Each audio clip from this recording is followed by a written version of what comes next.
Bonjour à toutes et à tous et bienvenue dans le 16e épisode de la saison 9 de Vue du banc.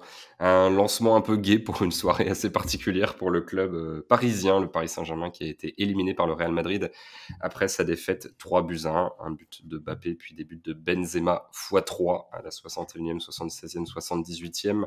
Mais de tout ça, on va longuement reparler. On verra de quoi on parle ensuite, peut-être de Lyon, peut-être des autres matchs de Ligue des Champions, mais ça sera notre focus principal, ce match assez impressionnant, assez important quand même pour l'histoire parisienne, ce match du PSG face au Real Madrid. Mes deux invités, ce ne sont pas des invités d'ailleurs, qui sont mes compères, Florent Tonuti, salut Florent, Salut Christophe. et Raphaël Cosmidis. Bonjour Raphaël. Salut Christophe, salut Flo. Merci de m'avoir suivi dans ce lancement. J'ai cru 3 fois me prendre les pieds dans le tapis, mais finalement j'ai réussi à en venir à bout. C'est vrai que c'est quand même une soirée assez marquante, assez particulière, parce que qu'on soit fan de Paris ou pas, toi Raphaël, tu l'es un petit peu, puisque tu es originaire et que tu vis encore à Paris, enfin juste à côté. Florent et moi, on est plus des observateurs, mais malgré tout, Florent, quand même un match qui... quand on est neutre, fait passer beaucoup d'émotions en fait, parce que c'est quand même un match un peu, je sais pas si on peut dire hors du temps, mais il y a quand même un côté assez irrationnel dans ce qu'on vient de voir. Ah oui, totalement irrationnel, oui, parce que t'as, on va dire, une première heure de jeu très rationnelle, parce que on va rentrer dans le détail après, mais t'es dans une redite de pas mal de choses qu'on a vues à l'aller, avec un Real qui fait plus et qui met plus d'intensité, qui presse plus et qui du coup ouvre des situations que Paris n'avait pas eu à l'aller, ou en tout cas pas autant, avec Mbappé dans la profondeur. Et je pense que jusqu'à l'heure de jeu, tu pouvais presque prédire ce qu'on a vu. Tu pouvais presque l'annoncer après avoir vu le match aller et imaginer ce que pouvait faire le Real pour essayer de provoquer sa chance ou d'embêter Paris. Et puis il y a cette 61e minute de jeu, je crois. C'est la 61e, l'erreur de Donnarumma. C'est ça. Et là, le match bascule dans quelque chose qui ne peut plus vraiment être analysé. Et du coup, c'est vrai que pour nous, c'était reposant en fait la dernière demi-heure quasiment, même s'il se passait beaucoup de choses, etc. Mais en tant qu'observateur neutre, comme tu le disais Christophe, puisque c'est notre cas tous les deux, bah, la dernière demi-heure, on a plus apprécié le spectacle dans le sens où il y avait plus grand chose à analyser. Tu pouvais juste remarquer que certains joueurs avaient disparu, que Paris faisait des choses qu'il n'aurait peut-être plus dû faire. On en reparlera le moment venu. Mais oui, un match où pendant une heure, tout est normal et tout est utile pour un vu du banc. Pour la dernière demi-heure, on verra, on va s'arrêter dessus, mais il y aura beaucoup moins de fond, je pense. C'est vrai que Raphaël, sur la fin, il y a un petit côté Marvel ou Expandables où au final, bah, tu regardes la bagarre, quoi. Tu prends des pop-corn ou tu subis si tu as une implication émotionnelle ou tu jubiles si t'es côté madrilène. Mais c'est vrai que alors, on va forcément arriver sur cette dernière demi-heure. D'ailleurs, tu le tweets juste après le 1 partout. Donc à ce moment-là, Paris n'est pas encore sorti, loin de là. Mais l'influence du but sur le match, c'est vrai qu'on va être obligé de vraiment scinder l'émission en deux, à la fois dire du bien de Paris sur finalement ce qui représente 2 tiers du match, et ensuite s'interroger sur ce qui a pu se passer, même si on sait que là, ça nous échappe un petit peu parce que finalement, c'est des choses qui sont propres au football de haut niveau que nous, on va jamais effleurer dans nos carrières. Ouais, c'est vrai on a souvent dit dans Vue du banc que la partie tactique n'était qu'une facette du foot et n'englobait pas tout et ne pouvait pas tout expliquer. Et pour le coup, je pense que ça a rarement été aussi vrai. Alors, ça a aussi changé tactiquement le match, mais ça a changé en partant des émotions et de faits de match qui ne sont pas survenus, en tout cas la plupart du temps, sur des différences faites tactiquement, pardon, ou collectivement. Et c'est pour ça que dans l'analyse du match, je pense qu'il faut avoir pas mal de recul pour se dire, ok, ces choses-là se sont passées, mais de quoi elles découlent? Et autant il y a des choses qui ont découlé, je pense que les 60 premières minutes découlent des plans de jeu des deux équipes et du niveau collectif de ce que proposent les deux équipes. Autant les 30 dernières minutes, donc à partir de Donnarumma et de Benzema qui marque son premier but, découlent de bien d'autres choses. Et quelque part, cette donnée-là, on l'avait un peu vécue déjà plusieurs fois avec le PSG, même si on fait les comparaisons, parce qu'elles vont forcément tomber.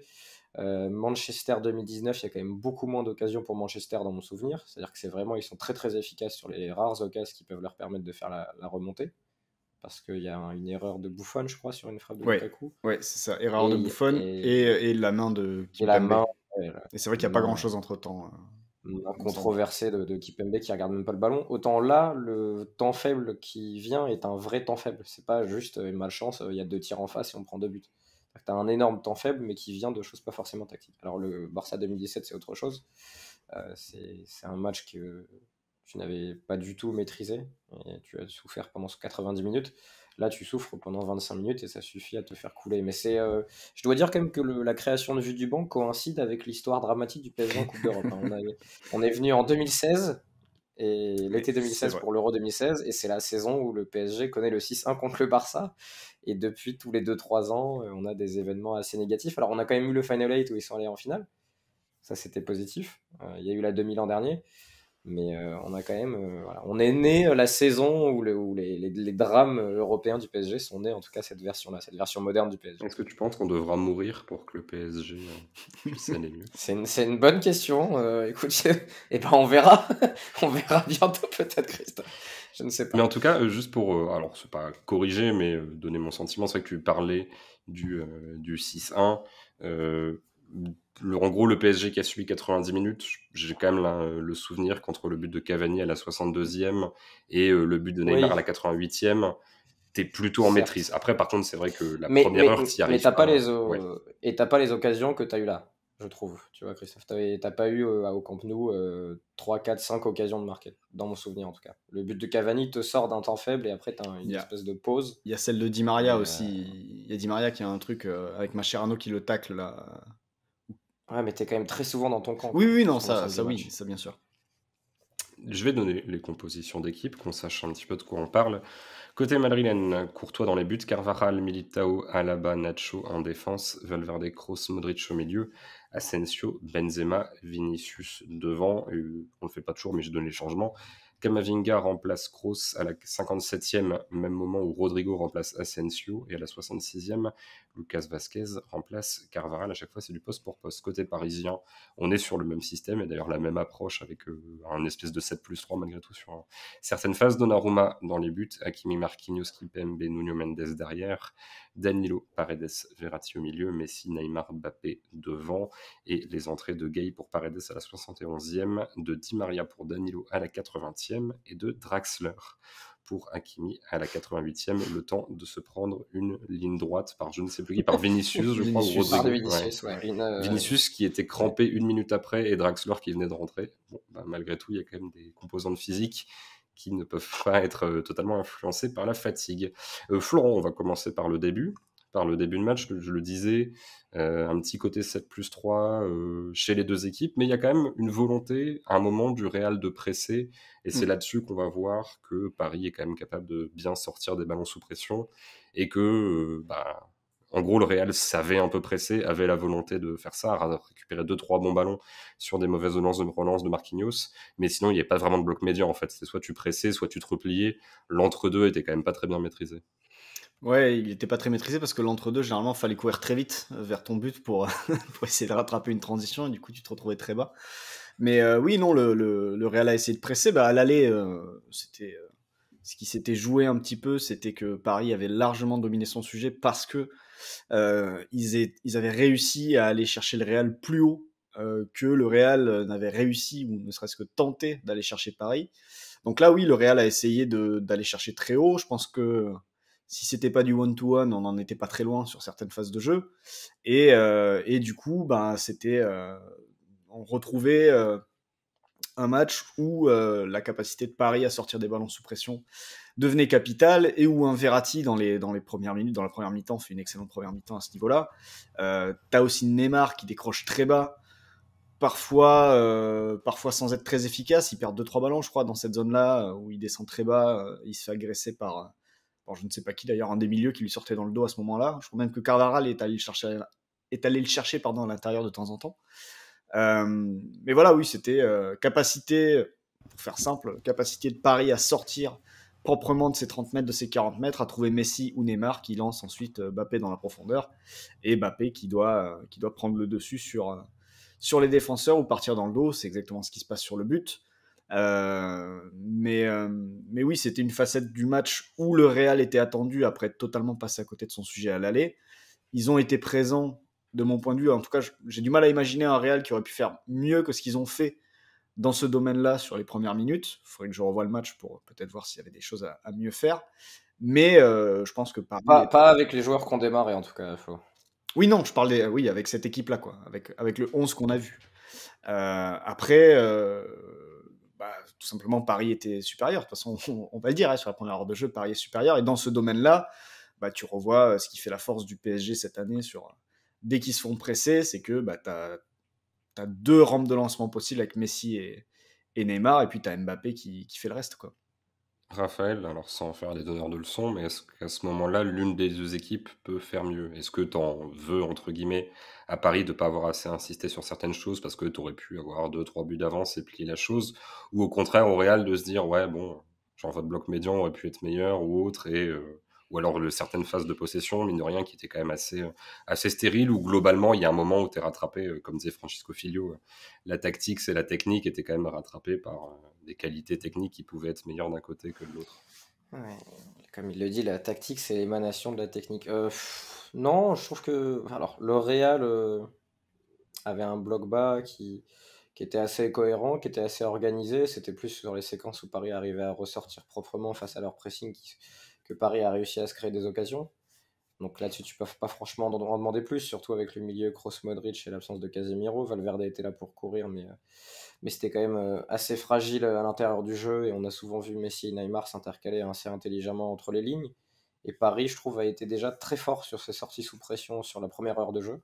Il y a vraiment eu des super séquences, même de la part de joueurs qui sont pas forcément habitués à s'impliquer là-dedans. Danilo, par exemple, a été très juste sur ses sorties de balle là pendant 50-60 minutes. C'était assez propre à derrière. Il y avait vraiment une maîtrise. Verratti, je trouve, fait une première heure exceptionnelle dans les sorties de balle, comme souvent d'ailleurs, mais vraiment très très juste dans ses feintes de corps, dans ses orientations sur les prises de balle. Il a vraiment été très bon. Neymar et Messi ont réussi à combiner et à tirer du monde, à servir de force d'attraction pour ensuite libérer Mbappé. D'ailleurs, Neymar claque une belle passe D sur le but de Mbappé. Donc c'était plutôt bien ce que faisait Paris en fait tactiquement. Tu les sentais pas perdus. Les seules occasions du Real les viennent sur des ballons aériens où Benzema domine ses adversaires directs. Il y a un centre de Kroos. Il y a le tir de Il y a Benz une autre. aussi. Le tir de Non, mais il y a Benzema. hors-jeu, mais il y a hors-jeu au départ de l'action, donc je compte pas vraiment en fait, parce que Ah, si d'accord. tu Je me rappelle plus du début.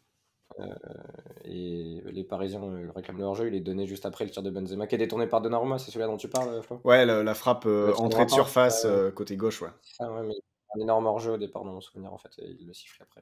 Et il y a une autre tête de Benzema, je sais plus à quel moment, peut-être qu'elle est en deuxième, je crois qu'elle est en deuxième, l'autre tête de Benzema.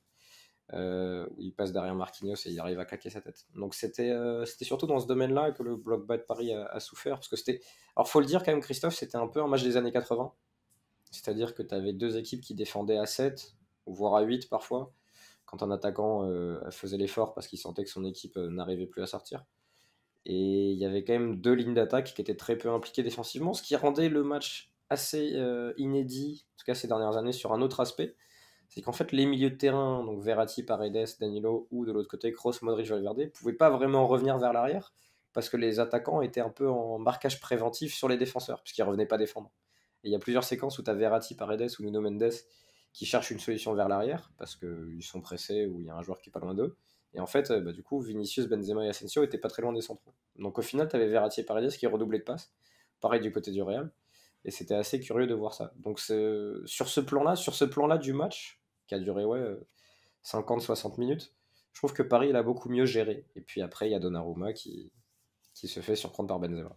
Florent, du coup, est-ce que ça te choquait ce côté, bah voilà, trois attaquants qui défendent pas ou pas, potentiellement du côté du Real d'ailleurs, parce qu'on peut considérer que c'est un peu le stéréotype qu'on a avec Paris, mais que pas faire défendre Mbappé, ça peut être finalement assez logique, vu ce qu'il met en 1 contre 1, alors que des Benzema, des Vinicius ont tendance à un petit peu plus bosser. En tout cas, bon, je sais pas si j'ai pu le regretter pendant le match, mais je me disais, quand tu défends pas, au moins, faut essayer d'être ultra efficace de l'autre côté. Et c'est vrai que je me disais, bon, Vinicius démarre pas trop mal, mais Asensio, par exemple, je me dis, c'est pour faire ça, défends un peu plus, parce que du coup, l'énergie que tu conserves à pas redescendre, elle te sert pas du tout, parce que de l'autre côté, t'arrives pas du tout à prendre le dessus sur ton adversaire direct. Ouais, non, ça m'a pas spécialement surpris. C'est vrai que on les voyait redescendre quand le temps de jeu de l'adversaire et la possession dans le camp adverse commençaient à s'allonger. Tu voyais petit à petit les mecs revenir dans le bloc défensif assez lentement. Alors ça, d'ailleurs, ça a totalement disparu dans la dernière demi-heure. Ça s'est encore Oui, accentué oui. pour le coup, comme situation. Mais non, ça m'a... ça m'a un peu surpris que Paris soit pas aussi sérieux qu'à l'aller de ce point de vue, parce que au match aller, il y a un Di Maria qui avait fait énormément de courses, qui s'était beaucoup sacrifié pour le reste de l'équipe. Bon, le retour de Neymar dans l'équipe, on pouvait s'attendre à ce que ça se passe comme ça s'est passé, mais c'est vrai que Paris avait à l'aller 2 lignes de 4, en tout cas un Di Maria qui revenait beaucoup plus et qui faisait que Paris avait peut-être un joueur de plus actif en effet derrière ou même au milieu de terrain. Après, ça m'a pas spécialement gêné parce qu'à partir du moment où tu voyais comment le Real attaquait aussi, je parle du côté parisien là, pour le coup, le non-retour systématique en tout cas des attaquants, quand tu voyais que le Real attaquait, t'avais Vinicius, t'avais Benzema, t'avais Asensio, mais qui était très maladroit. Et après, en termes de projection, Carvajal occupait le couloir, mais Nacho montait quasiment pas à gauche. Alaba est monté quelques fois, mais voilà, les dépassements de fonction étaient tellement ponctuels qu'en fait, la défense parisienne, c'était, sur la première heure en tout cas, jamais retrouvé en situation où c'était la panique, à part évidemment, oui, comme vous le disiez, sur des centres aériens, mais dans la surface, sur des infiltrations au sol, j'ai pas souvenir d'un moment où ça a été vraiment la panique, à part dans les premières minutes où Vinicius est très très chaud et il a fallu quelques temps pour que la défense parisienne s'adapte et mette en place un petit peu les prises à deux, les couvertures, etc. Mais j'ai pas souvenir sinon d'un moment où tu sens oula, ça flotte dans la défense, c'est la panique dans la surface, quoi, à l'exception des centres sur Benzema. Raphaël, qu'est-ce qu'on peut dire des attaques placées des deux équipes? Est-ce qu'il y avait vraiment des attaques placées du côté parisien ou est-ce que c'était juste faire tourner le temps et puis la prochaine fois où on peut attirer le pressing, faire des passes un peu négatives et ensuite balancer en profondeur? Mais est-ce que sinon il y avait vraiment une recherche de... Tu vois, pour moi, la meilleure occasion parisienne du match, enfin la plus jolie, c'est l'espèce de petit piqué de Messi là, où il essaye de faire revenir la balle, mais elle ne revient pas, donc du coup elle passe à côté, mais où en fait ça part d'une relance hyper courte et tu combines et tu casses le pressing, mais sinon sur des attaques vraiment placées demi-terrain, j'ai l'impression que Paris était plus dans la gestion du tempo et de dire on est en position favorable, on regarde ce que le Real nous donne et s'il nous donne rien, bon, on continue à conserver.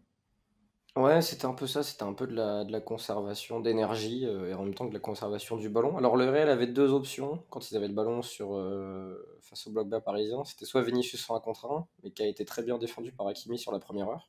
Je n'ai pas souvenir de Vinicius qui passe beaucoup de 1 contre 1. Il s'est souvent emmêlé les pieds devant Hakimi. Et l'autre solution, c'était les centres. Mais on a vu des centres venus de la droite de Carvajal, on a vu des centres de Kroos. Carvajal qui a été très bien défendu par Nuno Mendes aussi pendant 1 heure. Ça a été dur pour Carvajal. C'est aussi pour ça que le côté droit du Real n'était pas du tout dangereux. Parce que même en 1 contre 1, il n'a rien proposé contre Nuno Mendes. Et ça a évité à Mbappé de devoir revenir défendre. Et du côté du PSG, bah évidemment. Après, le PSG a attaqué à quoi, 3,5 Oui. quand il y avait un des deux latéraux qui montait.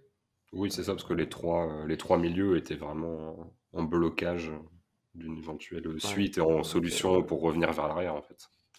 Ils ont attaqué à 3,5 avec Hakimi et Mendes qui montaient de temps en temps. Donc les seules possibilités, c'était je combinais Neymar, Messi, Mbappé et puis on lance Mbappé parce que ça va pas être un des trois autres, à l'exception de Messi donc qui fait cette course après sur un jeu combiné avec Neymar.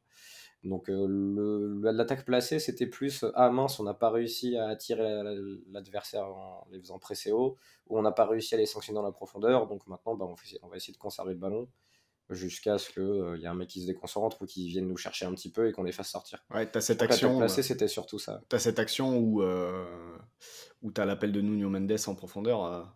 C'est ça, c'est un peu ça. Ouais. Ouais. On les endort un peu, puis il y a un appel. Avec l'ouverture de Kimpembe et Mbappé qui coupe au premier, qui marque, mais il était hors jeu. Enfin, Nuno Mendes était hors jeu. Toutes les occasions parisiennes, une bonne partie des occasions parisiennes sont annulées en fait par la ligne défensive du Real qui joue plutôt bien ça. C'est dommage qu'il n'y ait pas eu des jeux combinés pour enchaîner en une touche en fait côté parisien et avoir cette sensation de surprise parce que les Madriennes avaient le temps de voir le jeu long venir en fait. Et ça a été pareil sur le but de Mbappé en deuxième là, quand il feinte complètement Courtois, c'est que Neymar fait 2, 3, 4 touches et en fait tout le monde a vu qu'il voulait chercher Mbappé et la ligne du Real remonte. Et la fois où ils se font piéger, même si ça part de très haut. Oui, Mbappé part de son camp sur celle-là, je crois, dans le dos de. Donc il aurait pas pu. Sur le but ? Ouais, il part de son camp. Ouais, sur le but, il part de son camp. Non, il aurait pas pu être hors jeu, mais c'est juste pour signaler que sur cette action, Neymar la met en une touche. Ouais, Même exactement, si, ouais. Il bon, avait une comme, touche. vu qu'il part de son camp, il n'aurait pas pu y avoir hors-jeu. Mais voilà, c'est ce genre de spontanéité qui aurait pu profiter un peu plus à Paris Ouais, dans la moitié de terrain adverse.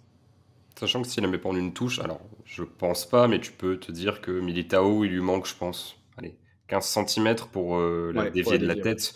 Tu te dis peut-être que tu sais, il recule un peu plus et que là, du coup, il peut couper la passe. En tout cas, c'est vrai que le fait de jouer en un temps fait que bah, du coup, l'adversaire n'a pas question de replacement ou autre. C'est la situation qui est comme ça. Et puis, à toi de gérer au mieux. Florent, est-ce que, alors c'est toujours facile ou difficile selon comment on le prend, mais de juger après, est-ce que tu vois le moindre signe annonciateur de ce qui va se passer ensuite, avant que Donnarumma fasse sa bêtise? C'est-à-dire que, alors encore une fois, c'est très facile après, mais les relances de Marquinhos, par exemple, tu dis le fait que Marquinhos puisse couler, c'est pas forcément une surprise. Par contre, sur tout le reste, il était déjà en difficulté défensivement quand même, Christophe Marquinhos, j'ai trouvé, sur la première heure. c'est ce que je dis Le du coup. Real n'était pas très dangereux, mais... Non, tu parlais des Ah relances, oui, mais ok. même sans ballon, je veux dire. Même sans ballon, il était en difficulté, je trouve. Oui, d'accord, non, non, pardon. C'est ouais, même sur les duels, même sur les études, mais disons qu'en gros, j'avais ciblé entre guillemets. Je me dis, oula, s'il y a un problème, je l'envisageais pas trop, mais pour moi, ça serait venu de Marquinhos, sachant que Donnarumma, c'est plus un truc au long cours où tu dis qu'un peu comme Alisson, mais à une autre échelle, il a tendance à surjouer avec ses pieds, et on en a déjà parlé, je sais plus si c'était dans l'émission ou entre nous, mais le côté, bon, il y a peut-être un moment où ça risque de brûler Bah, les pieds, il risque de se croire un peu meilleur qu'il n'est. pour moi, c'est le côté, la nonchalance, c'est pas à la hauteur du talent. Tu vois, c'est-à-dire que le joueur nonchalant, mais qui sur la prise de balle va t'éliminer avec un mouvement incroyable, ok. Donnarumma et Alisson, quand ils sont nonchalants, c'est juste un manque de lucidité sur leur niveau technique. Vous avez besoin d'être concentrés, les gars. Il faut que vous soyez concentrés, il faut que vous soyez actifs et en mouvement sur vos appuis, sinon, voilà ce qui arrive. Et Alisson, vous le savez très bien, parce qu'à chaque fois qu'il fait ça, en fait, j'apparais sur la conversation pour me plaindre, pour être poli. Et Donnarumma a un peu ce côté-là. Et surtout ces grandes gabarits là qui d'un coup se disent ah bah c'est bon, je suis tranquille et tout, mais en fait non. Et ça s'est vu. Ça me fait un peu penser aux conducteurs, tu leur dis genre attention, ils font mais non, c'est bon, t'inquiète, j'ai vu que ça freinait devant. Et puis en fait, ils sont quand même obligés de piler au dernier moment parce qu'ils sont beaucoup trop en confiance sur leur vitesse. Mais bref, sur le rang, est-ce que tu voyais des maillons faibles ou des choses qui auraient pu faire deviner la suite? Pas spécialement, non. Non. J'ai pas d'autre réponse. Non, Non, j'ai pas mais d'autre réponse à cette question. une Mais non, réponse non, négative est une réponse, hein. parce que Non mais il y a même pas de temps fort du Real avant le but. non, mais c'est ça, on en parlait pendant le match. On se disait, bon, bah, tu vois, même quand Mbappé marque, je cite quelqu'un dans la conversation, il se dénoncera ou pas, ça se trouve, il est pas là, c'est peut-être Julien. Mais au moment où Mbappé marque, quelqu'un envoie, bon, bah, c'est palpitant comme match. Enfin, palpitant. C'est Christophe, je crois. C'est Christophe. Je le dénonce, il me semble que c'est Christophe. Non, mais Ouais, comme moi, quoi, non, c'était j'ai juste dit palpitant. palpitant. Mais moi, je l'ai pris comme, ouais, c'était écrit, quoi. Quand tu vois les 40 premières minutes, tu fais, bon, bah, voilà, c'est.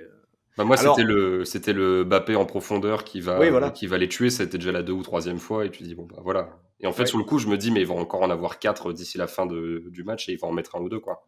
Bah, voilà, c'est ça. Et, Mais il les a mis, hein, à la limite du hors-jeu, mais, oui, en plus, hors-jeu, ouais. mais il les a mis. Et en plus, quand tu vois le début de la deuxième mi-temps, t'as celle où il met la feinte sur Courtois et où donc il est hors jeu.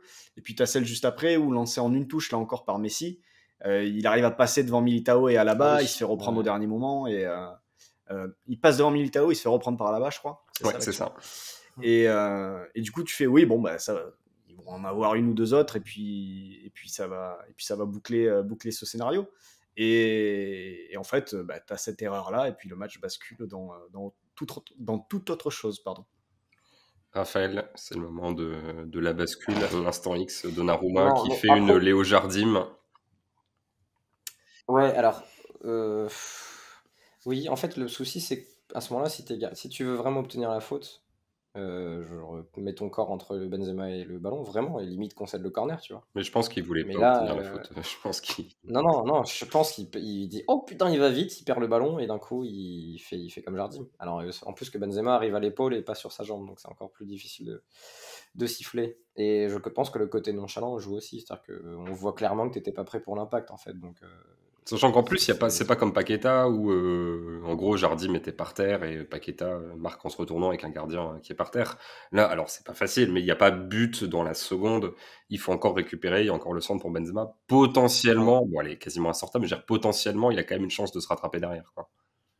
pour mettre un peu de rationnel dans l'irrationnel qui se passe derrière, par contre, autant le un partout et le fait que le Real va revenir avoir des temps forts, tu le sens pas arriver, autant, et je vais me jeter des fleurs, mais à partir du moment où le PSG concède le un partout, je pense que j'ai passé 10-15 minutes à m'énerver contre le fait qu'ils continuaient à jouer court sur des situations où ils ouvraient le jeu au Real qui n'avait qu'une seule possibilité pour te prendre le match à ce moment-là, c'était intensité, l'énergie du public, et on va jouer sur le temps fort qu'on vient de se créer grâce à un but, parce qu'on sait que psychologiquement dans le foot, le but, et on l'a tous dit d'une manière ou d'une autre, quel que soit le niveau et le niveau des joueurs et l'enjeu, en fait, un but, ça change la donne, même pendant quelques minutes. Et d'autant plus Et que sur pendant... attaque placée, le Real avait rien fait jusque-là.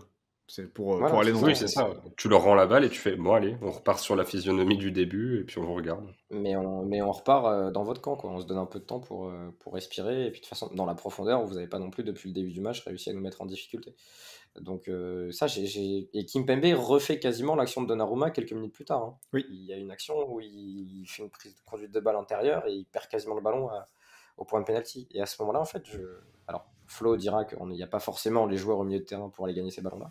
Et ça peut être vrai. Après, en face, c'était Modric, Kroos, Valverde, Oui. Valverde à ce moment-là du Non, match. Kamavinga était entré, hein, même si ça Peut-être, change ouais, pas tout, mais Kamavinga Kamavinga était là. Mais moi, ce que j'aurais aimé, et je pense, enfin, ce que les Parisiens auraient dû faire pour souffler un peu et sortir pour en fait réduire le temps faible le plus vite possible, le couper. Et ils l'ont fait un petit peu avec de la possession au moment, Oui. mais ils auraient dû continuer après et le refaire encore. C'est, tu fais monter un peu ta défense, tu joues long sur Danilo et tu mets dans la zone Paredes ou un autre milieu, même Gay et Verratti, et tu sais que s'il y a un second ballon qui est très vite gagné, si t'es contre un Real qui est un peu avancé, avec Neymar, Messi, en 2-3 touches, ils peuvent te lancer Mbappé, quoi.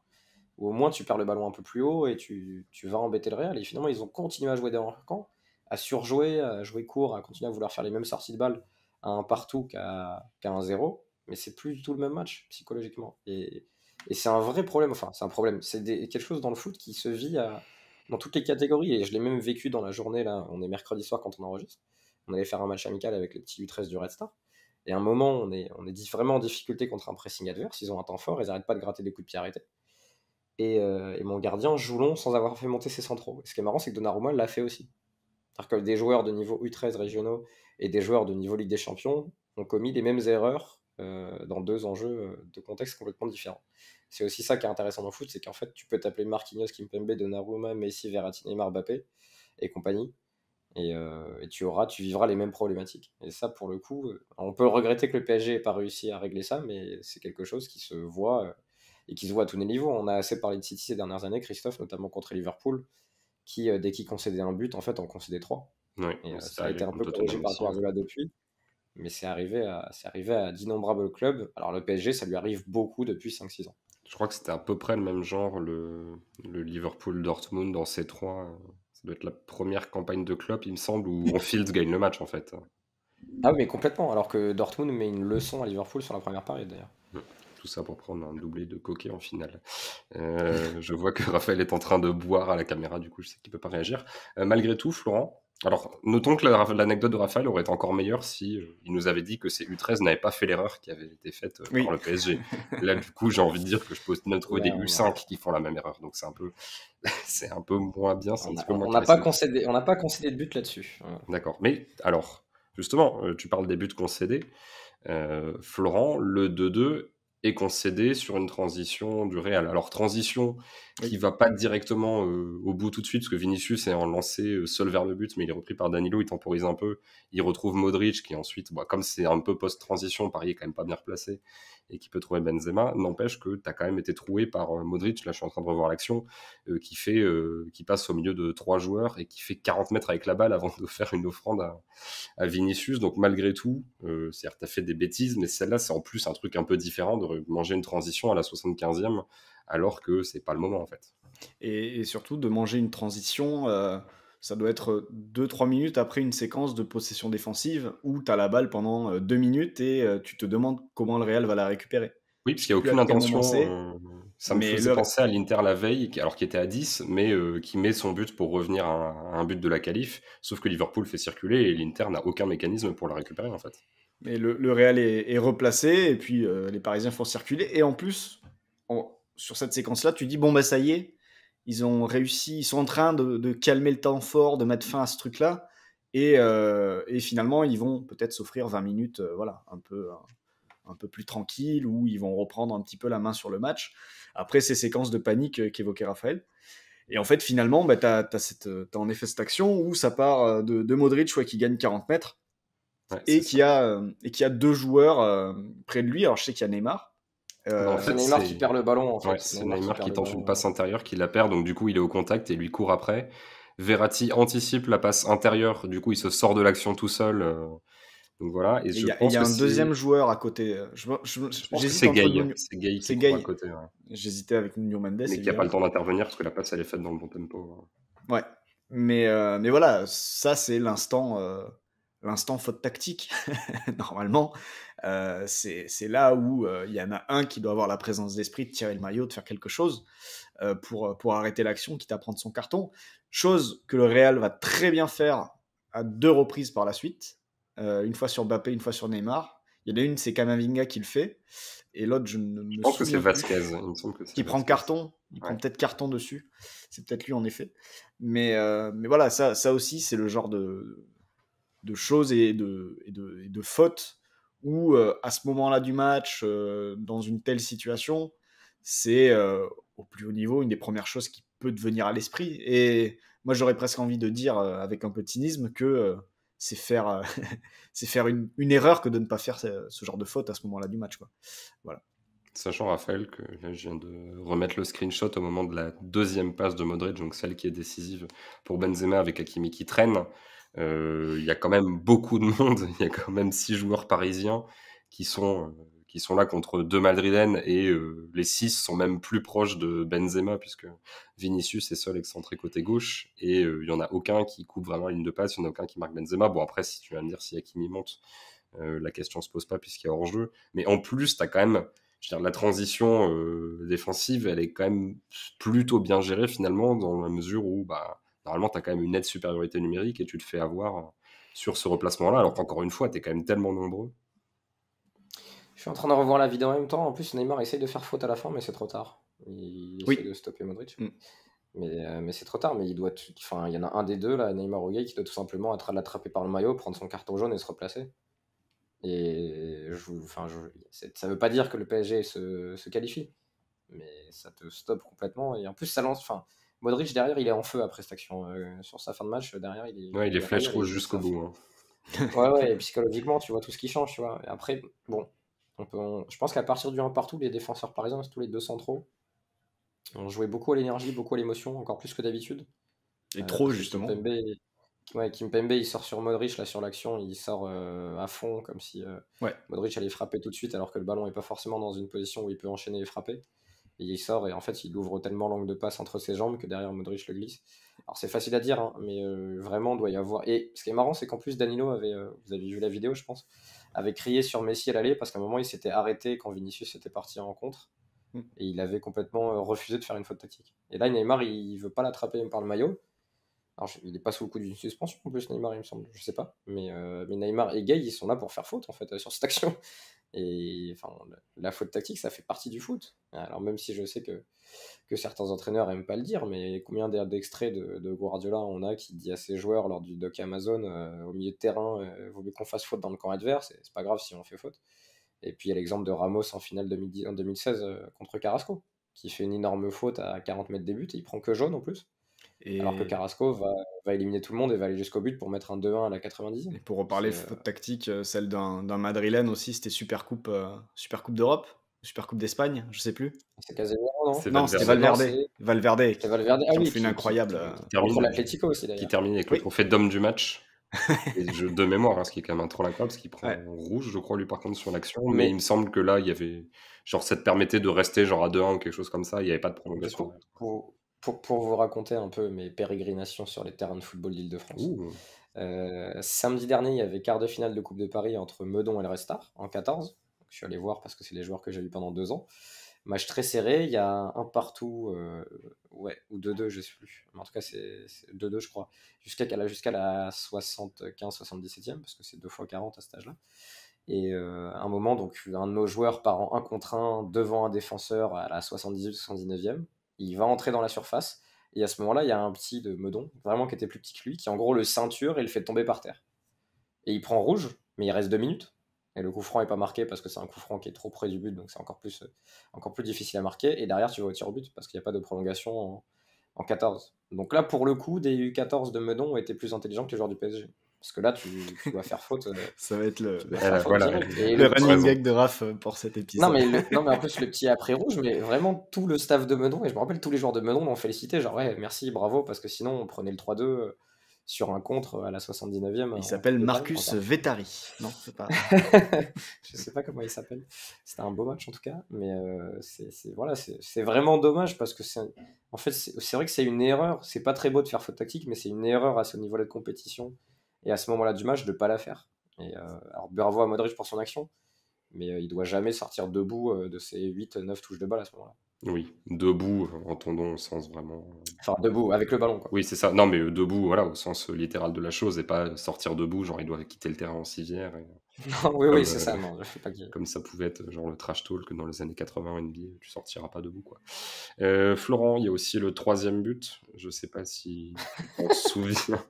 Alors j'imagine que tu te souviens de la chose de manière générale, mais si tu te souviens de tout ce qui se passe, parce que mine de rien, le réalisateur qui était un peu en déglingue d'ailleurs, qui nous a fait Oui. 2-3 plans un peu sans aucun sens, bon là, plus logiquement que certains de nos autres plans, il nous montre Benzema après le but, et quand l'image revient, il y a Vinicius qui est en train de partir seul en profondeur, il y a Marquinhos qui dégage dans l'axe. Alors, je suis pas.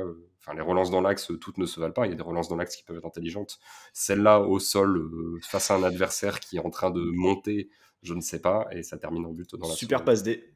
Super passe D de Ah, Marquinhos, mais- hein, qui la met parfaitement à Benzema, qui peut finir en une touche. Sans prendre Mais- l'info, juste voilà, je dégage dans l'axe et puis on regarde ce qui se passe. Ouais, c'est le genre de situation. Alors, certes, là je revois l'action, donc c'est facile. Mais il défend super bien au départ, comment il passe le corps, c'est super bien défendu, puis après... Ouais, alors que là, le plus simple pour lui, vu comment il met le corps, c'est de la remettre à Donnarumma. Même si bon, Ah, Donnarumma mais- c'est raté, mais voilà quoi. Et pour le coup, Donnarumma, il aurait pété, hein, là, si le ballon arrivait dans ses Oui. pieds, il aurait jeté. Hein. Bah oui, c'est ce qu'il fallait faire. Mais c'est vrai que là, ça se transforme en passe D. Je pense que si Vinicius était passé, il aurait peut-être mis une passe D encore moins bonne à Benzema que Ah oui, celle c'est sûr. que met Marquinhos. C'est pour sûr, le coup. il Mais n'aurait pas par été de contre- mon pied, je pense. Pour reparler du Real, pas de ce Real-là, mais le Real qui a gagné 3-4 Ligues des Champions, c'est des actions qu'on les a jamais vues faire. Genre, ils ont jamais fait une erreur comme ça, j'ai l'impression, sur les tours de... Ah oui, tu parles les des matchs erreurs, éliminatoires. tu parles de l'autre côté. Oui, je parle d'accord. des erreurs. C'est-à-dire qu'on n'a jamais vu Ramos, Varane, Casemiro, Kroos, Modric et compagnie, ou même les latéraux de l'époque, Marcelo, Carvajal ou même Coentrao, faire ça en fait. Et c'est ça qui était très fort dans cette équipe-là. Alors c'est peut-être parce qu'il y avait des joueurs qui avaient une espèce d'emprise psychologique sur le match, mais ils faisaient pas de... Enfin, j'ai pas souvenir d'une erreur défensive du Real sur leur parcours européen. Je pense qu'il y a une année où ils ont Quand fait je une dis- contre le Bayern, mais je me demande si c'est pas Navas qui se foire. Je suis pas sûr que ça soit forcément Mais défensif. En fait, le truc, c'est. Quand je dis erreur, c'est vraiment gestion des émotions Oui, qui oui. te fait faire n'importe quoi, tu vois. En Ils étaient très très forts là-dessus. En fait, c'est soit ils en ont pas fait, ou soit les souvenirs nous font défaut. Ils en ont faisaient en tout cas moins que leurs adversaires. Oui. C'était une Ouais, certitude. puis, tu vois, c'était rare qu'ils soient autant à la rue dans leur temps faible, que les joueurs paniquent et c'est souvent ça qu'on disait du Real qui avait enchaîné. C'est que temps fort, temps faible, ils étaient. Temps fort, ça sanctionnait, et temps faible, ça subissait, mais ça pliait pas. Et puis ils sortaient Ça du temps réussit faible à à- un moment. Voilà, ils arrivaient à marquer sur leur temps faible aussi. Parce que là, Ça, Paris, c'était tu te le- dis, si, je sais pas, s'il n'y a pas de qualif et qu'en fait le match dure encore 40 minutes de plus, je sais pas si Paris, à un moment, finit par sortir de son temps faible. T'as l'impression que c'est infini, en fait. Ah bah psychologiquement, ils sont... À partir du 2-1, en fait. Entre le 1-1 et le 2-1, il y a des moments où ça va mieux. Mm. Mais à partir du 2-1, et l'engagement, il est... alors, Sachant l'engagement, qu'entre le il est 2-1 et le 3-1, il incroyable. n'y a pas le temps d'analyser grand-chose, puisque c'était une passe de Verratti Oui, qui oui, a oui, intercepté oui, et oui. c'est but. Non, mais ça je comprends pas bien pour ce qu'ils font sur l'engagement. Je sais même pas à qui ils donnent le ballon. C'est à Gay qui perd le ballon? C'est Ouais, Verratti c'est Gay, pour il me moi semble. qui. Ah, mais c'est Verratti qui la donne à Gay. Oui, il la donne Gay à- est ouais. devancé par Modric sur l'image. Non, Je sais pas, c'est je zoome Rodrigo. parce qu'en fait, C'est pas Rodrigo qui la gratte la balle. Si, c'est Rodrigo. Ah, c'est Rodrigo, ouais, t'as raison, c'est Rodrigo. Et non, mais parce qu'en plus, le réalisateur qui était un peu à la rue tout le match, sur le coup, on peut pas lui en vouloir beaucoup parce que personne prend un but comme ça, en fait. Oui, autant ne pas montrer les 6 mètres dans le foot d'aujourd'hui, c'est assez scandaleux parce que les relances courtes, il se passe toujours des choses, quoi. Autant là, tu peux pas forcément te douter, même en connaissant Paris, qu'il va se passer ça. Alors, sachant que je disais que Marquinhos ne prend pas l'info, j'ai quand même l'impression qu'il l'apprend, et s'il l'apprend, c'est encore pire, hein. Si vraiment il Non, mais l'apprend, je pense qu'il veut jouer Kimpembe, oui, mais bah, il je se rate pense aussi. complètement techniquement. Mais en fait, au début, je pensais qu'il regardait dans le vague, mais après, il est quand même très orienté Kipembe, mais bon, est-ce que c'est vraiment le moment pour faire ça? Je sais pas trop, sachant que vous citiez le Real qui avait pas de temps vraiment faible, ou en tout cas, les matchs se terminaient pas sur un temps faible où ils coulaient. Ils avaient un joueur qui aujourd'hui à Paris, malheureusement, ce joueur-là n'est pas vraiment footballeur, Oui. notre ami Sergio Ramos, et c'est un petit peu compliqué. Et ils avaient aussi, alors encore une fois, l'autre, bon, Ramos peut pas jouer, il est pas apte. Ils avaient aussi Keylor Navas dans les buts, qui est le gardien qui gagne la Ligue des Champions. Ils ont mis Donnarumma. Là, c'est facile de dire il aurait fallu mettre Navas, parce que Donnarumma est sans doute un peu meilleur que lui sur cette saison. Maintenant, c'est un premier test pour Donnarumma qui n'est pas hyper concluant. Après, ça veut rien dire dans le sens où Buffon se craque face à Manchester, alors que des tests, il en avait vécu beaucoup et des plus grands. Mais sachant qu'en plus, il y avait un aspect alternance, Raphaël, qui disait qu'en gros, voilà, ça aurait plutôt été Navas sur ce match-là. Le fait de mettre Donnarumma, c'était un peu, bon, bah, Donnarumma est numéro 1 sur la fin de saison, quoi. Ça entérinait un peu le côté, bon, bah, il a été titulaire à l'aller ou au retour. Là, je sais pas comment ça va se gérer. Bon, finalement, la fin de saison est un peu anecdotique. Mais même pour lui, ça fait quand même un sacré recul après son Euro, après son bon début de saison, où tu dis, ok, enfin pour moi, c'était genre, je sais pas, le 2-3e gardien du monde derrière Courtois, quoi. Mais en plus, jusqu'à son erreur, il fait un bon match hein, sur les coups de pied arrêtés. Il est hyper rassurant. Il éteint très vite les situations du Real. Sur les têtes de Benzema, il est présent sur sa tête là, qui est forte, mais qui est plein axe. Sur la frappe qui découle d'un hors-jeu, il la sort magnifiquement. Puis il y a cette action en fait. Et c'est pour ça que le match de pas mal des Parisiens est tête de visage. T'as 60 minutes où la plupart sont performants. Et t'as une demi-heure où t'en as pas un qui est là pour se remettre à l'endroit en fait. Quasiment le seul, c'est Mbappé là, quand il fait une différence tout seul et qu'il est rattrapé par un Madrilène. Mais sinon, il y a très très peu de Parisiens qui ont réussi à remettre de l'ordre. T'as quand même du temps, même après le 3-1, t'as quand même du temps, quoi. T'as 10-12 minutes pour essayer de te créer une occasion. C'est Et ça, t'as ils même ont un aucune bon quart occasion. d'heure, hein. C'est la 78e, il me semble qu'il y a 6 minutes d'arrêt de jeu, il me semble. Donc t'as quasiment 20 minutes, quoi. Ouais. Et Et t'as aucune occasion. un seul tir pour le PSG sur la fin de match, c'est le coup franc de Messi qui passe au-dessus, qui rebondit sur les filets de Courtois. Sachant que l'histoire, ça aurait été que Messi tire sur la barre comme tous ses coups francs en Ligue 1, pour vraiment avoir Et encore plus de regrets. Dans ma tête, c'était sûr qu'il allait tirer la barre, bon, ça passe juste au-dessus. par contre, à ce moment-là du match, alors c'est plus facile d'être performant quand tu rentres et que ton équipe est dans un temps fort. Mais la différence entre ce qu'a apporté le banc madrilène et ce qu'a apporté le banc parisien, c'est monumental à ce moment-là du Mais match. justement, Florent, on va en parler. Oui. J'ai coupé Raphaël, mais Non, mais allez-y. je te relance sur le banc madrilène. Donc, Camavinga pour Kroos, Rodrigo pour Asensio et Vasquez pour Carvajal, surtout les deux derniers changements à mon sens. Vasquez, parce que tu pouvais difficilement faire pire que Carvajal et que mine de rien, il va un peu plus vite. Et c'est quand même ce dont tu avais besoin, notamment pour l'aspect défensif. Et Rodrigo qui fait un chantier, même si on avait la discussion entre nous, on ne saura jamais, hein, mais est-ce que si on inverse et qu'on fait Rodrigo sur la première heure et Asensio sur la dernière demi-heure, est-ce que ça ne peut pas se rapprocher, parce que bon, il entre dans un contexte favorable, mais c'est vrai que Rodrigo, qui t'avait jamais spécialement impressionné, après tu le vois pas toutes les semaines, hein, mais sur les échantillons que tu avais pu voir de lui, là fait partie de ceux qui changent le match. Oui, clairement, ne serait-ce que par ce qu'il amène en percussion, en hargne aussi. Tout à l'heure, vous évoquiez le fait que Asensio n'était pas forcément un des joueurs les plus agressifs dans le pressing madrilène et les plus impliqués aussi dans le repli. Bah, Rodrigo a quand même fait sa part aussi sur cette dernière demi-heure. Et oui, bah, des bons choix aussi avec le ballon. Et globalement, une entrée, oui, comme tu le disais, moi je l'avais rarement vu influent en fait. Je le voyais rentrer, faire ses trucs, mais je voyais jamais de sa part, même si j'ai vu assez peu le Real, mais j'ai surtout vu dans des gros matchs en Ligue des Champions. Et c'est vrai que j'avais jamais vu une entrée de Rodrigo où je me dis, tiens, ouais, là, il amène un truc qu'il n'y avait pas sur le terrain auparavant. Mais c'est vrai que, comme tu le disais, il y a la question qui se pose, c'est il rentre 4 minutes avant le but de Donnarumma. Est-ce que s'il rentre à la mi-temps, par exemple, est-ce que le changement est aussi prégnant et son influence est aussi positive sur l'équipe ou, enfin, voilà, est-ce que ça vient de Paris ou est-ce que ça vient de lui, quoi. J'ai une question fun à vous poser. Mhm. Enfin, je sais pas si elle est fun, mais moi je la trouve fun. Quel est le moins bon joueur qui aurait pu rentrer du côté du Real et faire la diff vu l'état mental des deux équipes? C'est dur parce qu'on va mettre un tir à quelqu'un qui n'a rien demandé initialement. Non, le moins bon joueur pour un niveau huitième de finale de Ligue des Champions, entendez-moi bien. Alors, pour citer Christophe, sur le banc, a priori, je prends sur FotMob, je pense qu'ils mettent tous les mecs sur le banc, ils mettent pas tout l'effectif.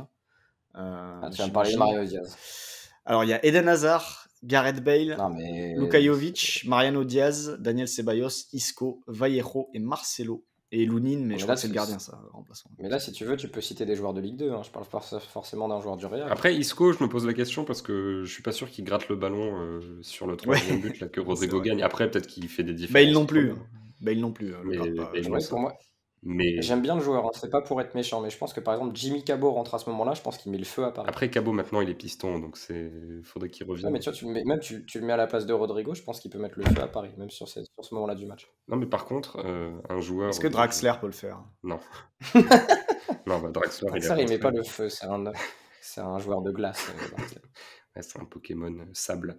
Mais non, mais par exemple, je me disais qu'un profil à la Jonathan Bamba, par exemple, qui court beaucoup. T'es sûr qu'il allait tomber? Non, mais voilà, il court énormément. Là, il a mis son premier but en 50 matchs. Je vais en tousser d'étonnement. Mais il a mis son premier but en 50 matchs. Mais c'est quelqu'un qui court tout le temps, qui va harceler, qui est quand même assez vertical, qui fait pas toujours les bons choix dans la dernière passe. Je me dis que ce profil-là, en courant beaucoup et en étant hyper actif défensivement, par exemple, aurait fait des différences.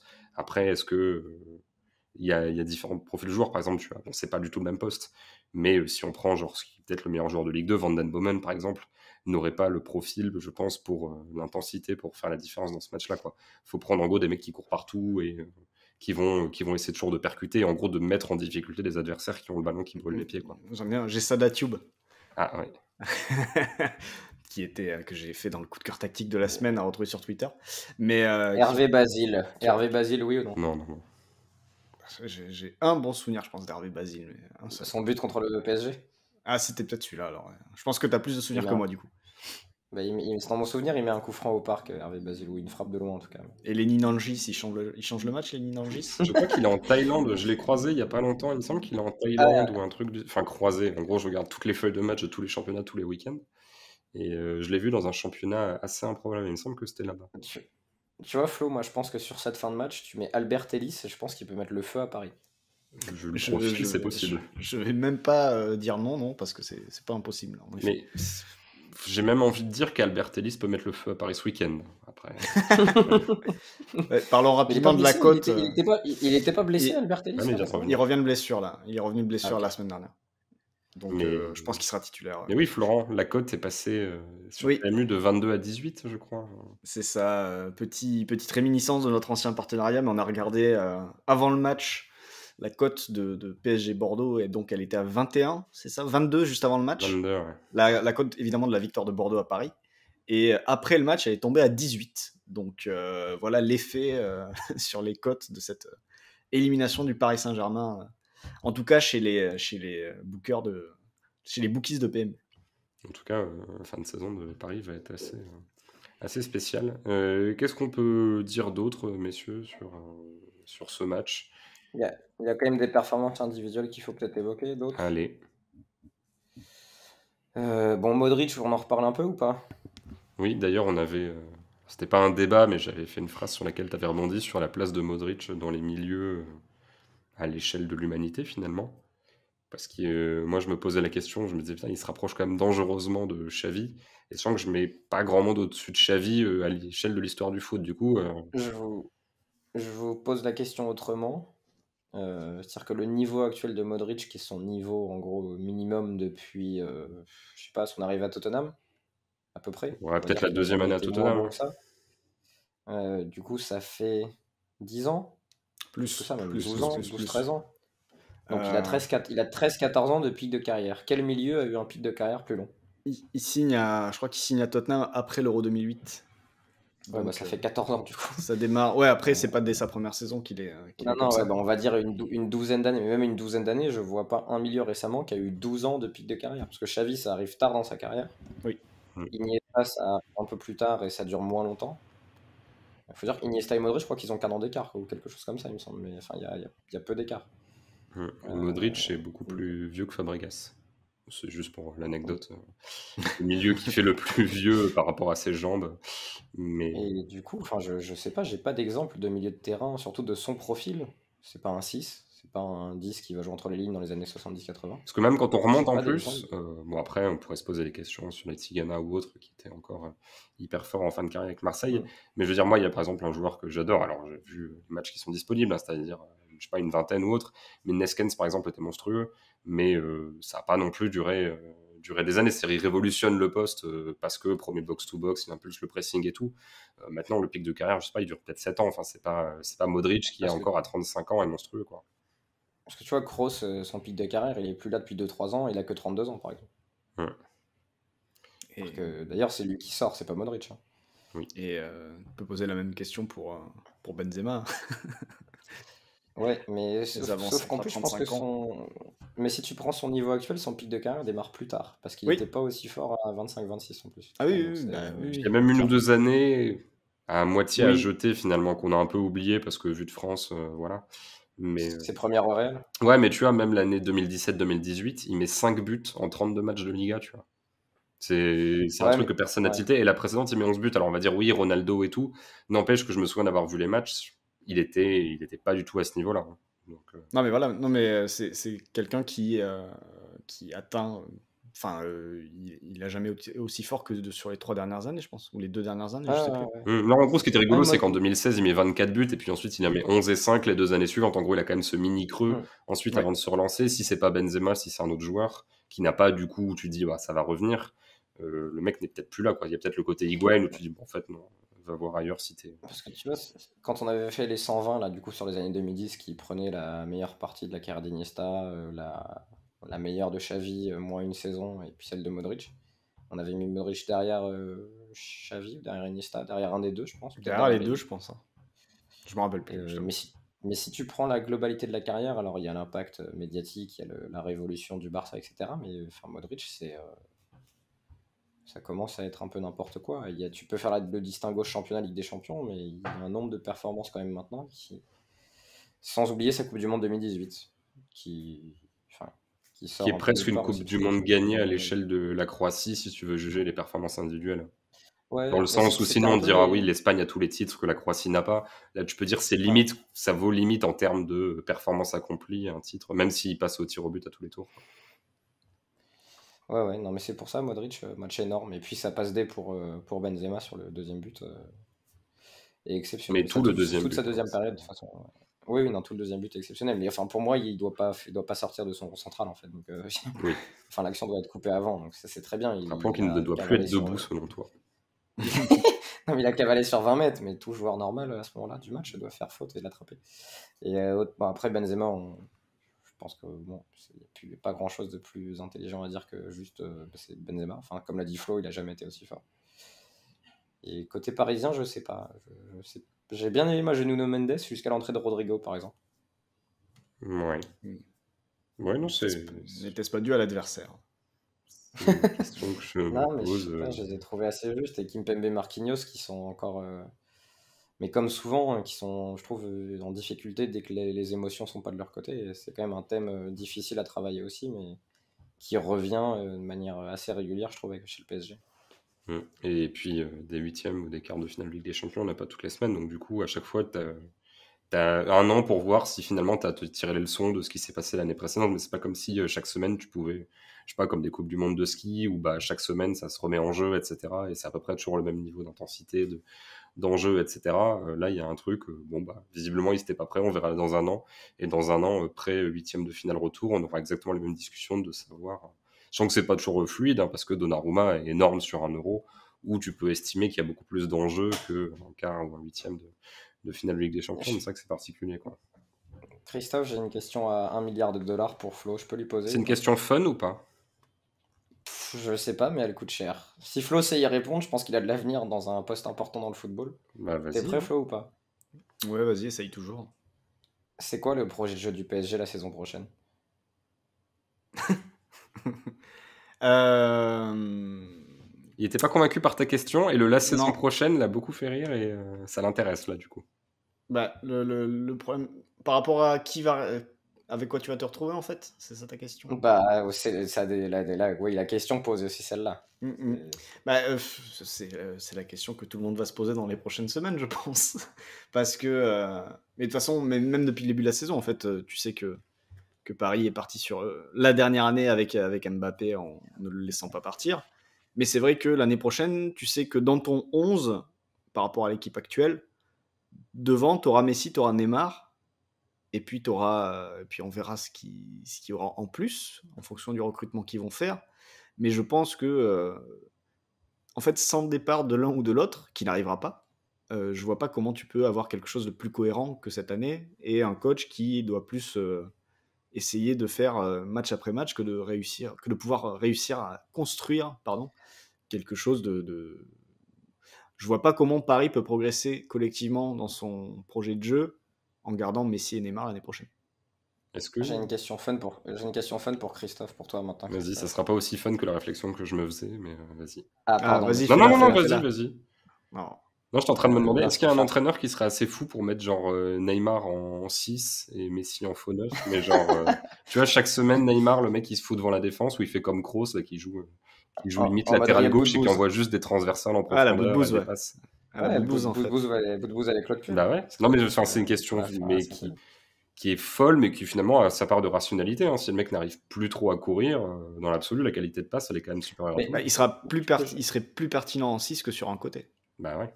Vu la Et il n'aurait situation pas à actuelle. défendre. Ou en tout cas dans l'axe, quoi, dans un axe. Mais Du pose ta coup, question. la question, elle est pour toi, Christophe. Les recrutements suivis, enfin, il y a quelques années, mais de Neymar et Messi qui maintenant ont passé leur pic, en tout cas physique et athlétique. Est-ce que ça te fait... Moi, ça me fait penser à un trade NBA du début des années 2010. Est-ce que tu sais auquel je pense? Où une équipe de NBA a récupéré des stars Ah, qui Howard, les- Nash et les- compagnie aux assez- Lakers. Non. Non, c'est un autre. non, c'est les Nets. Ah, les Nets, Ouais, c'est Garnett. celui des Nets. Garnett, Pierce, ils avaient pris Allen ou pas? Je me rappelle même plus. Ils avaient pris Garnett et Pierce en tout cas. Je crois qu'Allen ne vient pas et que c'est de là que vient la brouille, il me semble. Mais dans tous les cas. Ah oui, mais c'était Deron Williams le troisième, non? Ouais. C'était Non, pas il ça? était déjà là-bas. Enfin Il bon, était bref. déjà Ouais, au c'est ça, Nets. mais c'est- Bref. il venait compléter l'équipe. Et j'ai l'impression que c'est un peu la même chose. C'est-à-dire que c'est bien sur le moment, parce que si dans les 2 ans tu gagnes, tout va bien. Ou dans l'année, si tu gagnes, tout va bien. Mais il y en a un qui est en contrat jusqu'à 2024 ou 2025 et l'autre 2026.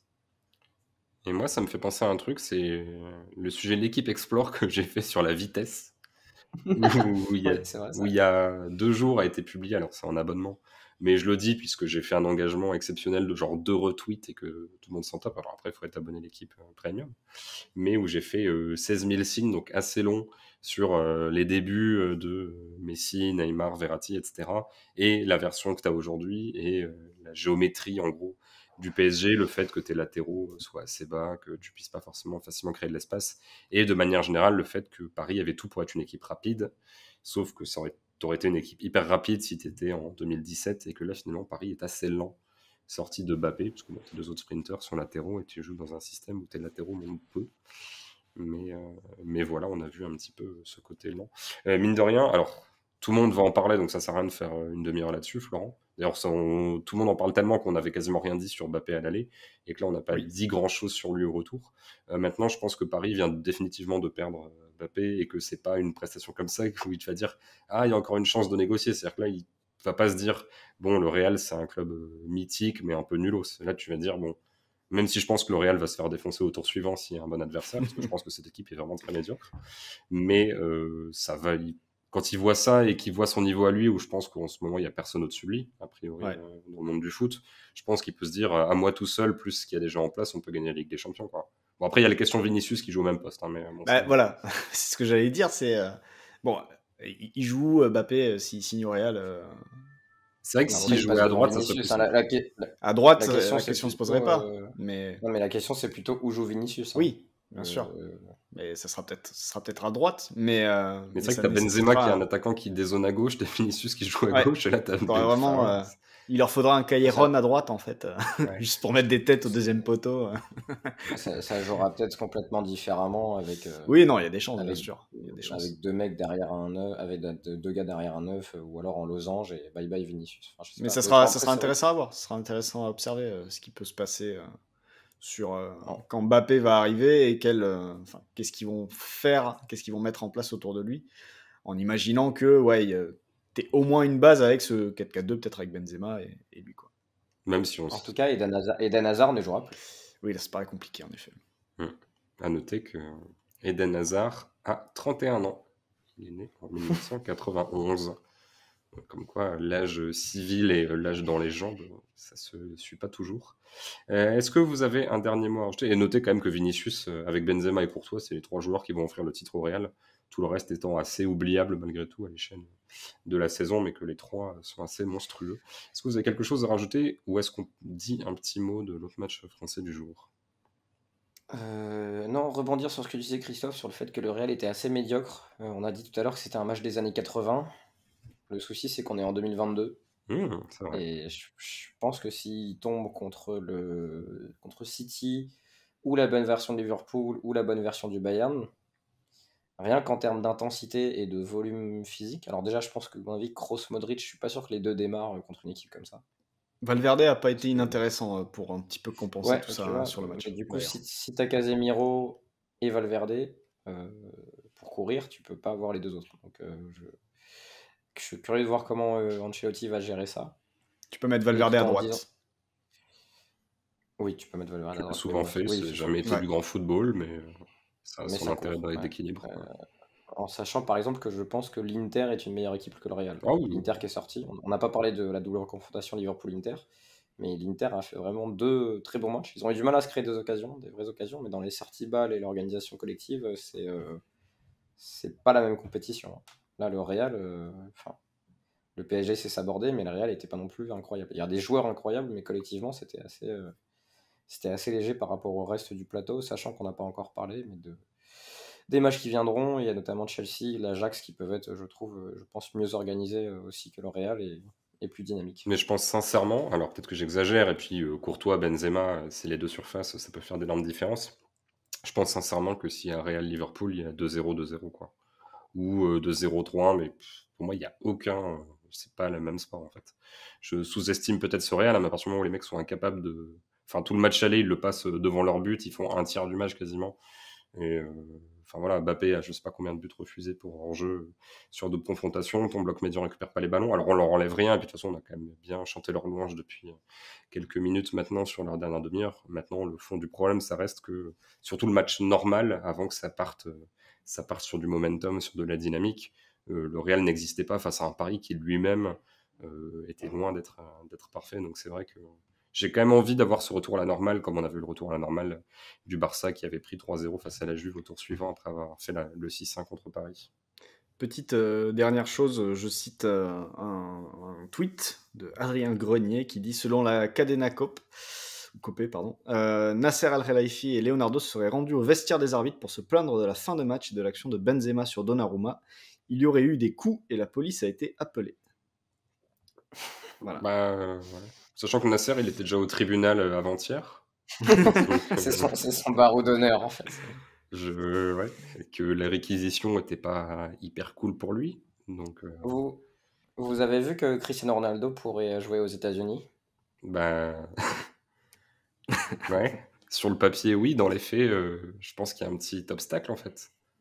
Non, je crois que c'est. Non, l'affaire a été classée, non? Du coup, ça rend le truc Ouais, possible, écoute, il me semble. non, on va pas développer, c'était juste pour vous vanner, mais techniquement, il n'a pas mis les pieds aux États-Unis depuis.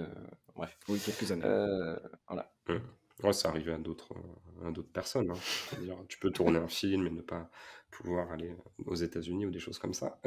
Florent, on a vu rapidement le match. Alors, on a déjà plus d'une heure, mais tant qu'on a vu le match et qu'on était content que ça ait lieu un mercredi pour en parler rapidement. Oui. Le match de Lyon, on ne parlera pas le reste, on le verra la semaine prochaine, notamment le dernier club français en Ligue des Champions, le LOSC, je le dis parce qu'on ne pourra plus le dire très bientôt. Donc Lyon qui a battu Porto 1-0. Et Oui. c'était un match plutôt sympa. Alors pas, enfin, pour moi, ça sentait quand même un peu l'aspect C3, mais c'était de la bonne C3, je trouvais.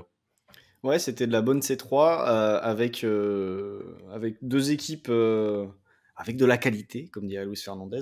Non, plus sérieusement, c'est un match qui était intéressant sur pas mal d'aspects.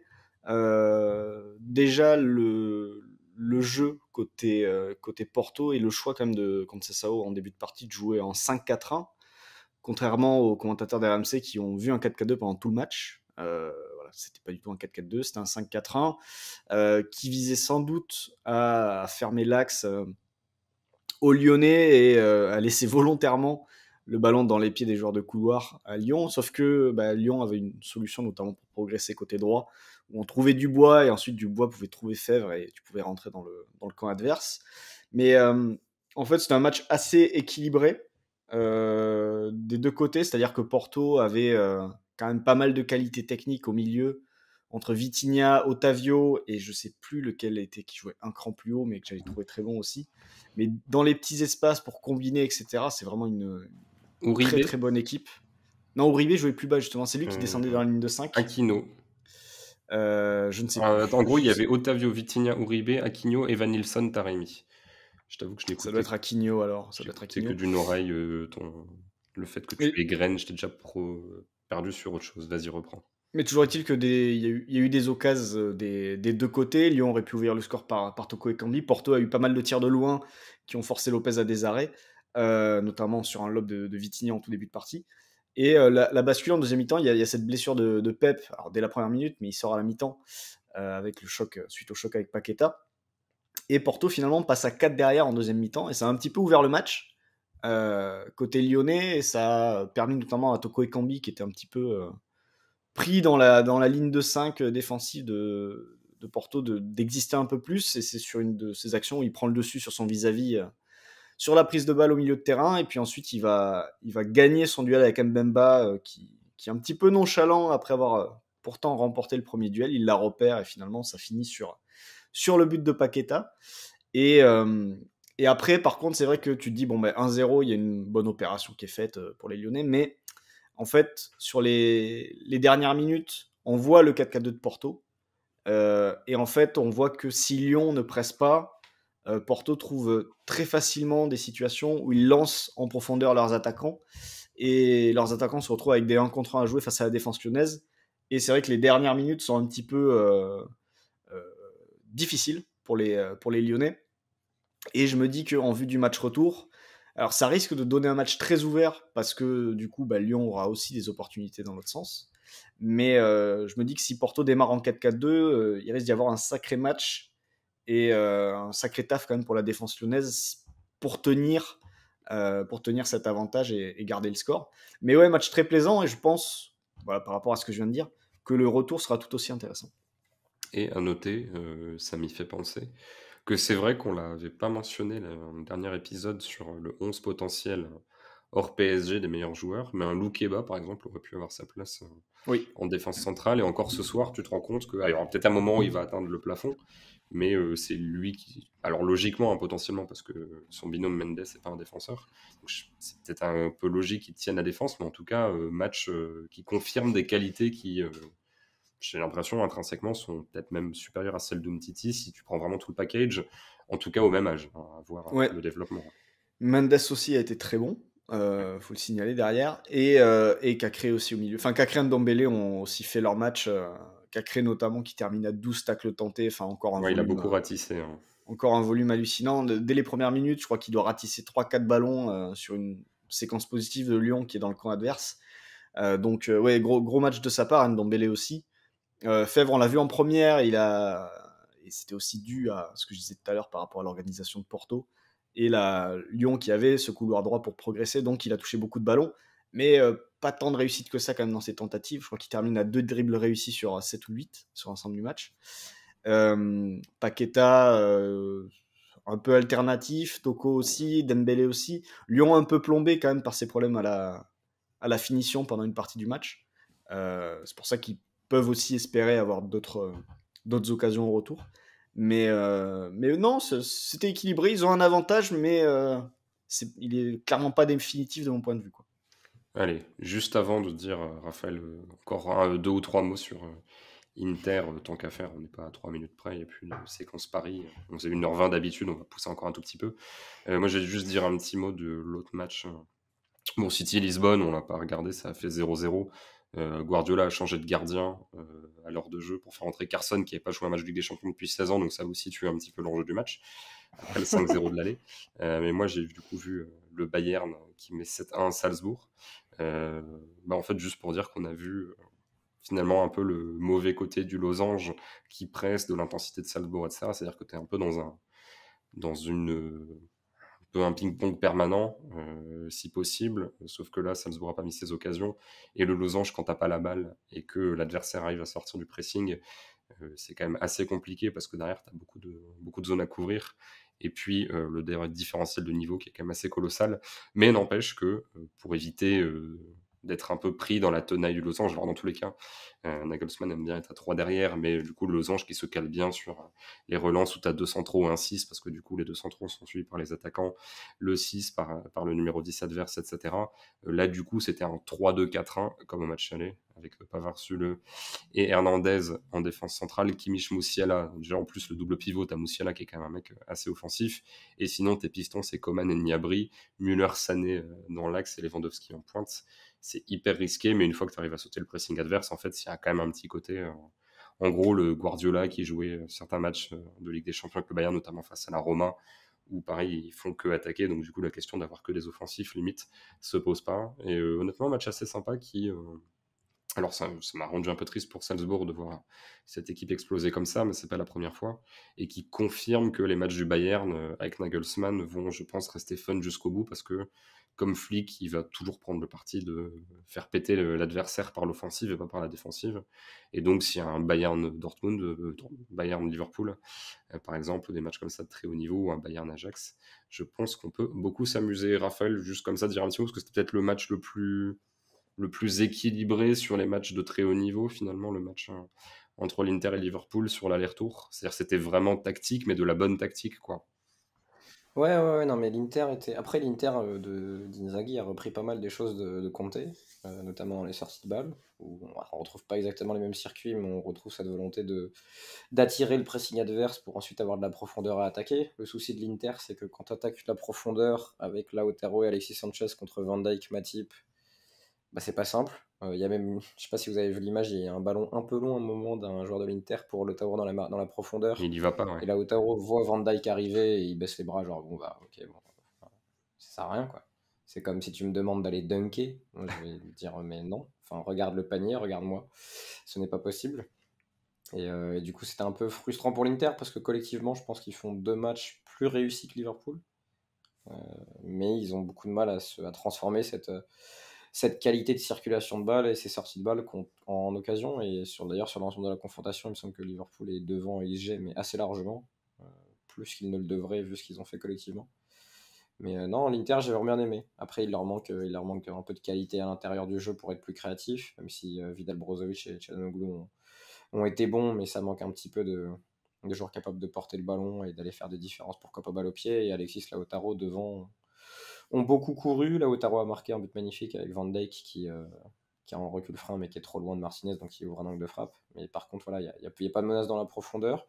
Et puis quand même le regret de ne pas avoir vu Dzeko du tout du match retour, alors que l'Inter mène 1-0. Le regret aussi, c'est qu'Alexis Sanchez prend un rouge mérité, parce que c'est au moins sa 3e faute où il aurait dû prendre jaune, mais prend un rouge juste après l'ouverture du score de Lautaro. Et l'Inter à ce moment-là aurait vraiment pu, je pense, emballer le match et pourquoi pas faire un coup à Anfield. Mais très très belle équipe. Et du coup, alors, j'ai pas vu beaucoup d'autres matchs du championnat italien, mais s'il y a une équipe meilleure que cette année en Serie A, c'est assez impressionnant. Donc je sais pas s'ils vont être champions. Mais en tout cas, ce qu'ils ont proposé, c'était top. Et puis, je vois que c'est très serré en Serie A. Et j'ai une crainte, je sais pas si elle est justifiée, parce que je ne les vois pas jouer, mais je sais qu'ils sont sur une très belle série. J'ai la terrible crainte que la Juve d'Allegri fasse une remontée incroyable et finisse championne. Ils ont un cheat code. Maintenant, ils ont Vlahovic qui te permet de faire Oui, comme les équipes, l'Atlético, Chelsea, c'est avec Diego Costa, c'est-à-dire le mec tout seul peut se débrouiller face à 3 ou 4 défenseurs. Du coup, on peut attaquer 4-3 et rester dangereux. Ils Vlahovic perdent de sur qui loin on quand même, avait hein. écrit en début de saison. On avait écrit sur lui sur Copa Arena en début de saison quand la Fiorentina marchait très bien. Oui. C'est ça. Et Et non, c'est dommage qu'il soit pas. il est très très très fort. On va pas se mentir. Mais c'est l'attaquant en plus parfait pour la Juve, quoi. C'est vraiment le mec. Il n'a pas besoin de soutien pour combiner ou autre. Il sait le faire, mais tu lui balances devant et puis il va gagner le duel à l'épaule. Il va partir. Il va toujours se mettre en position de frappe. Mais je pense qu'ils partent d'un peu loin. Je le souhaite parce Par que contre, cette Juve-là, compliqué, quoi. il reste qui comme équipe italienne en Ligue des Champions, en Coupe d'Europe? Il y a la Juve contre Villarreal. La Roma, ils en sont où? Ils jouent la C4 là. Oui. Ils ont terminé premier du groupe, juste devant Bodo Glimt, qui est passé en barrage. Et l'Atalanta a un retour contre... un aller contre le un aller, du coup. Bayer Leverkusen. Ah oui, ils ont sorti l'Olympiakos. C'est ça. Après, l'Atalanta, la moitié de l'équipe est blessée. Hein, donc, ils ont beaucoup de mal en championnat et ils ont plus d'attaquants. Dommage parce que la Serie A est bien disputée, le Milan revient bien depuis quelques années, Naples ça tient, mais en Coupe d'Europe, je suis pas sûr qu'ils vont avoir beaucoup de représentants en quart de finale au final. Ben oui, malheureusement, je pense que oui. Florent, petit point Coparena avant qu'on se quitte, puisque c'est un peu notre actu principale et maintenant ce podcast est également hébergé sur Coparena. Qu'est-ce qu'il se passe en ce moment et qu'est-ce qu'il va se passer dans les prochains jours? Alors, qu'est-ce qu'il se passe en ce moment? Déjà, côté technique, maintenant, vous pouvez choisir de vous abonner pour 1 an d'un coup. Voilà, soit vous êtes un nouvel abonné et vous nous faites confiance. Et du coup, l'abonnement d'1 an est à 36 €, donc ça revient à 3 € par mois au lieu de 3,99 €. Voilà, donc si vous êtes déjà abonné et que vous voulez faire la bascule et passer à l'abonnement annuel, il suffit d'aller sur le site de Coparena, vous rentrez sur votre profil et vous aurez l'occasion, enfin il y a un bouton qui permet de switcher d'un abonnement à l'autre et de prendre cet abo annuel, donc qui vous fait économiser 25% du coup du prix de l'abonnement sur 1 an. Sinon, à part ça, vous pouvez écouter depuis ce mercredi, donc depuis hier, parce que vous allez nous écouter jeudi, le projet de jeu que Christophe t'a enregistré avec Jordan Gonzalez et Erwan Lanuzel, qui sont 2 coachs qui évoluent en National 2, qui ont pour point commun d'être des jeunes coachs, 28 ans je crois pour Jordan et 32 il me semble pour Erwan. 32 c'est un tout petit peu plus, je crois que c'est 30 et 34, mais c'est dans ces eaux-là, et sachant que Erwan Lanuzel a fait quart de finale du coup de Coupe de France avec Bergerac. C'est ça. Donc, quart de finale perdu contre Versailles. Il avait sorti Metz et Saint-Étienne au tour précédent, il me semble, là aussi. Donc, il parle d'ailleurs de cette épopée-là et de ce qu'il a pu apprendre en croisant Pascal Duprat ou Frédéric Antonetti. Il me semble bien que c'était Metz et Saint-Étienne, les 2 clubs en question. Donc voilà, projet de jeu avec cette interview croisée.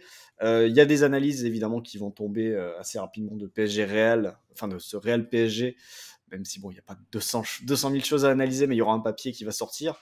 Il y en aura peut-être un aussi sur Porto-Lyon. On rentrera plus en détail sur ça, sur ce qui s'est passé et sur ce qui pourrait se passer au match retour. On se projettera plus vu que ça viendra un peu plus tard. Et ensuite, la semaine prochaine, mercredi prochain, ce sera une interview de Gauthier Larsonneur, gardien du Stade brestois, qu'on a fait moi-même avec Julien Momont.